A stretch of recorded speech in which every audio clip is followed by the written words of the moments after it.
বন্ধুরা দেখেন, আপনাদের কাছে আজকে আমি 60 শতক ধানের জমি নিয়ে হাজির হয়েছি। দেখেন, এদিকে দেখেন, এই দেখেন ধানের গুছি। ধানের গুছিগুলো অনেক বড়। দেখেন, অনেক কামলা খাটিয়ে এই পর্যন্ত ধান এসেছে। অনেক কষ্টের ফলে, কষ্টের বিনিময়ে এতটুক বড় হয়েছে ধানগুলা। দেখেন ধানগুলা, এদিকে দেখেন, এদিকে পুকুর পুকুর দেখেন, এদিকে ধান লাগাতে পারি নাই, এই পুকুরে পানি জমা। এই দেখেন, এখানে অনেক মাগুর মাছ, শিং মাছ। এদিকে দেখেন একটা ধানের জমি আছে অল্প।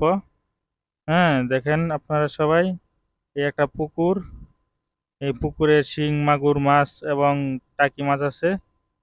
দেখেন আপনারা সবাই, ভিডিওটি দেখতে থাকেন। আর এই যে দেখেন, আর একটা ধানের জমি। এই এখানে গর্ত, তারপরে ওখানে অল্প একটু ধান লাগানো হয়েছে। দেখতে থাকেন আপনারা। এই দেখেন।